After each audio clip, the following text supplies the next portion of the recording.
Hello friends, नमस्कार मित्रों। स्वागत है आपका के ऑनलाइन एजुकेशन के इस प्लेटफॉर्म पर।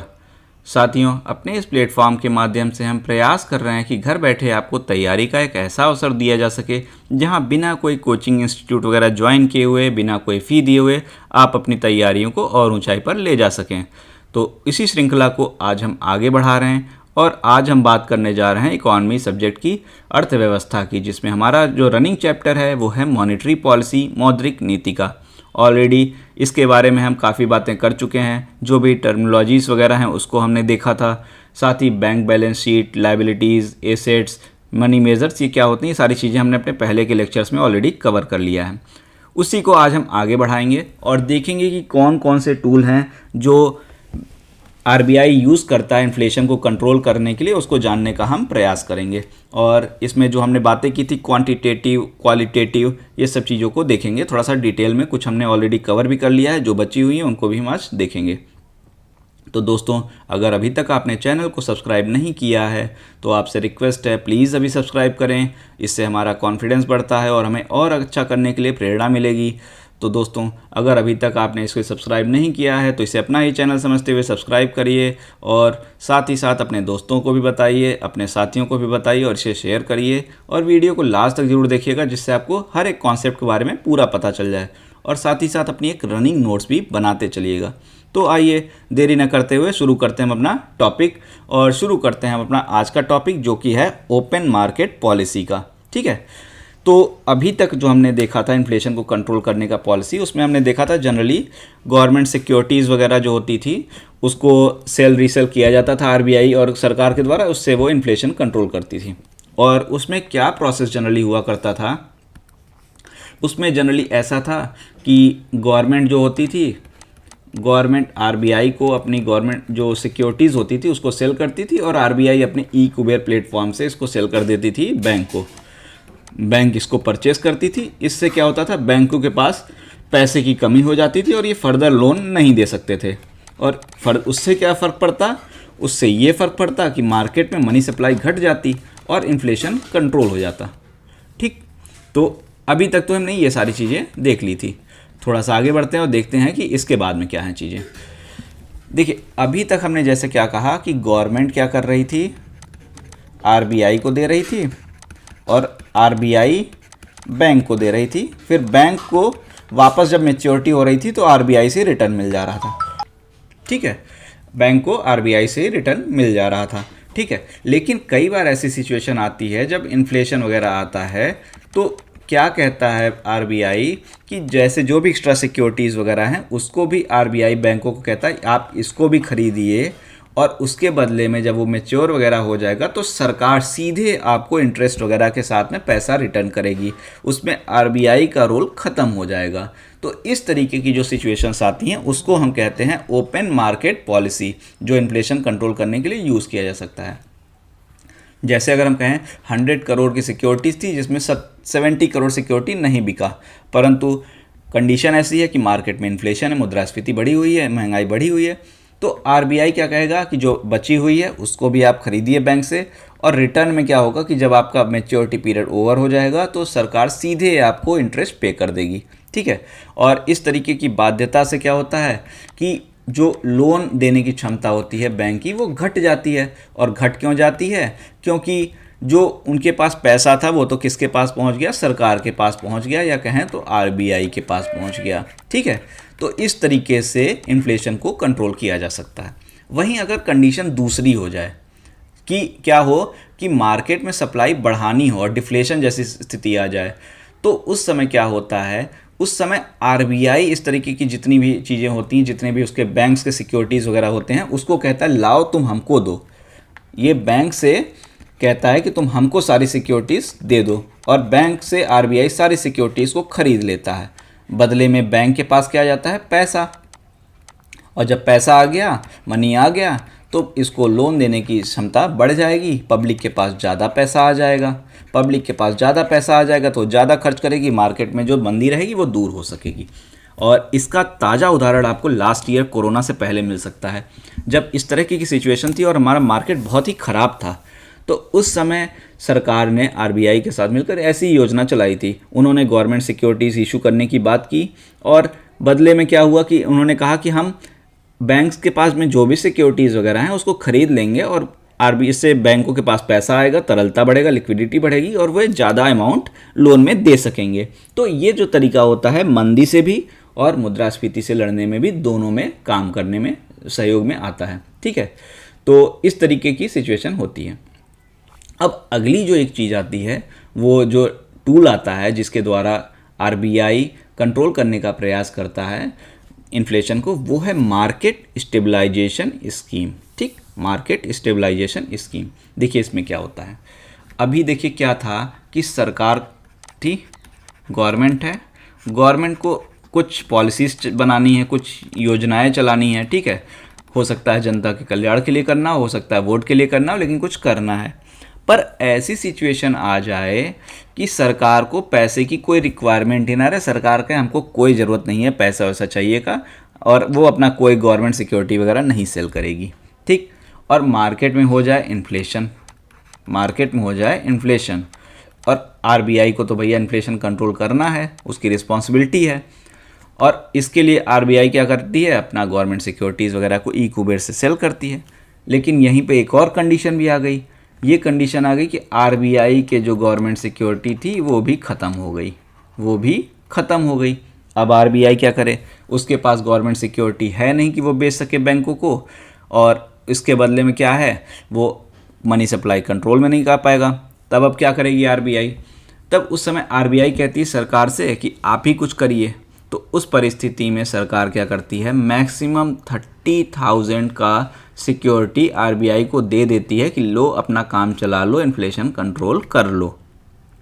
ठीक है, तो इस तरीके से 30,000 करोड़ जो होता है सरकार के पास तो आ जाता है, और आरबीआई के पास में गवर्नमेंट सिक्योरिटी आ जाती है, जिसको फिर बैंक को सेल करके वापस उससे पैसे ले लेती है। ठीक है, लेकिन सरकार के पास में जो ये 30,000 करोड़ आए वो किसी योजना वगैरह में उसको नहीं यूज़ करेगी, वो जो उनका प्रॉपर फंड है उसमें वो पड़े रहेंगे।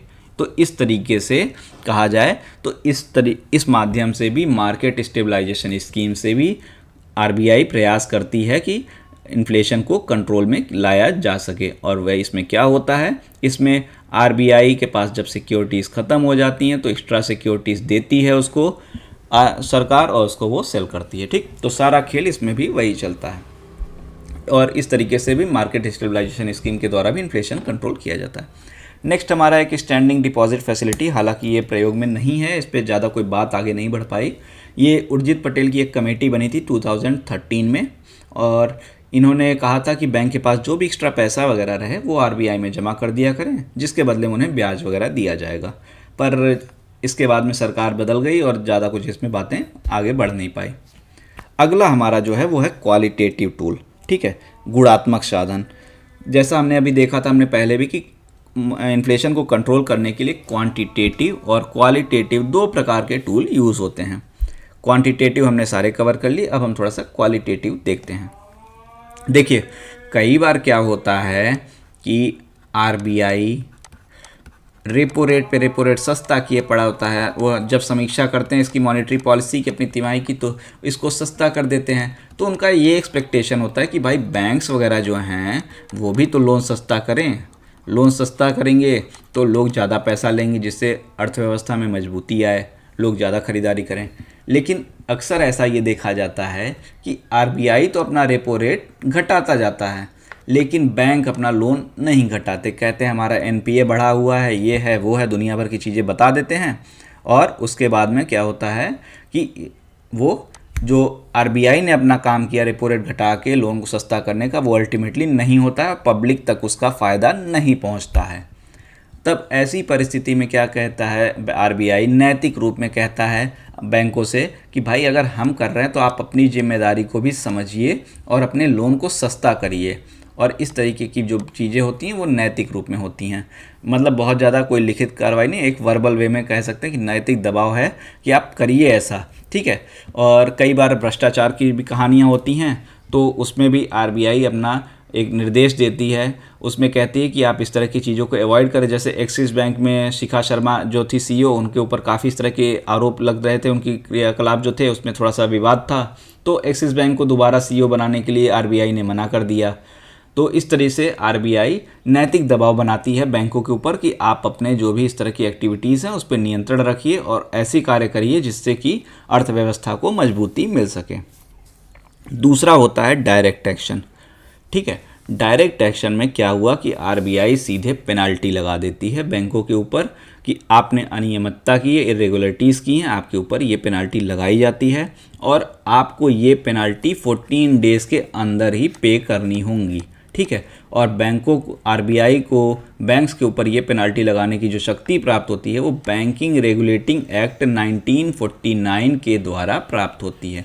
साथ ही साथ पेमेंट एंड सेटलमेंट एक्ट 2007 जो है उससे भी आरबीआई को ये शक्ति प्राप्त होती है।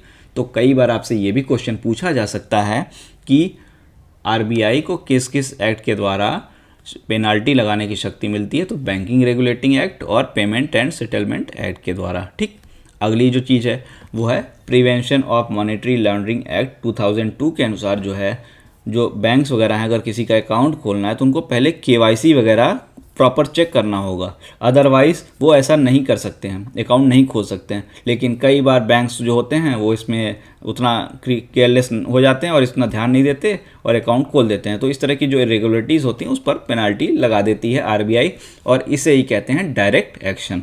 आइए आगे बढ़ते हैं।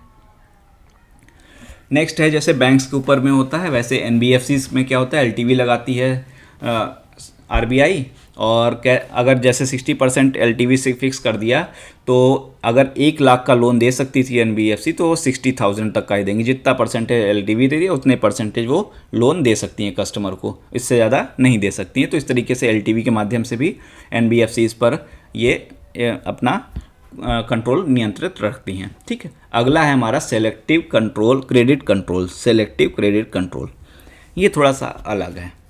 ये अलग ऐसे है कि जैसे आप यूएसएसआर को जानते हैं, 1990 में इसका विघटन हो गया, आप जानते ही हैं। खैर उससे पहले जब यूएसएसआर में देखा जाए तो आप सोशलिस्ट कंट्री है जानते ही हैं। तो यहाँ पर जो मौद्रिक नीति होती है, मॉनेटरी पॉलिसी होती है, वो सब कुछ सेंट्रल बैंक तय करता है। ठीक है, सब कुछ सेंट्रल बैंक तय करता था, किसको कितना लोन देना है, कितना इंटरेस्ट देना होगा और किस सेक्टर स्पेशल जैसे एजुकेशन हो गया, होम लोन हो गया, इंफ्रास्ट्रक्चर हो गया, पर्टिकुलरली किस सेक्टर पे कब कितना फोकस करना है, ये सब कुछ ये हमारा सेंट्रल बैंक वहाँ का तय करता था। ठीक है, और इस तरीके की चीज़ें होती थी। जैसे अगर उनको एजुकेशन को बढ़ाना है तो एजुकेशन पे वो ज़्यादा फोकस कर देंगे, बाकियों पे कम कर देंगे। इंफ्रास्ट्रक्चर को बढ़ाना है, इंफ्रास्ट्रक्चर पे ज़्यादा फोकस कर देंगे, बाकियों पे कम कर देंगे। तो इस तरह से चीज़ें चलती थी। और आप जानते हैं आज़ादी के बाद से ही भारत पर भी उसका प्रभाव था, यूएसएसआर का ही। तो भारत में भी लगभग यही सब कुछ चला करता था। और जब हमारा सेकेंड पंचवर्षीय प्लान आया, ठीक है, 5 ईयर प्लान आया, तो उसमें उद्योगों पर, इंडस्ट्रीज़ पर काफ़ी बल दिया गया था। आपकी कई स्टील इंडस्ट्रीज़ कंपनी जैसे भिलाई स्टील प्लांट हो गया, आपका बोकारो स्टील प्लांट हो गया, कई सारी स्टील कंपनी और अदर हैवी इंडस्ट्रीज़ जो हैं वो इसी समय इस्टेब्लिश हुई थी। तो इनको क्या चाहिए होता था, रॉ मटेरियल चाहिए होता था। ठीक है, रॉ मटेरियल चाहिए होता था और ये रॉ मटेरियल मोस्टली जो होता था अवेलेबल ये प्राइवेट पार्टीज़ के पास में ही रहता था। ये रॉ मटेरियल प्राइवेट कंपनीज़ या प्राइवेट पार्टीज़ के पास में ही रहता था।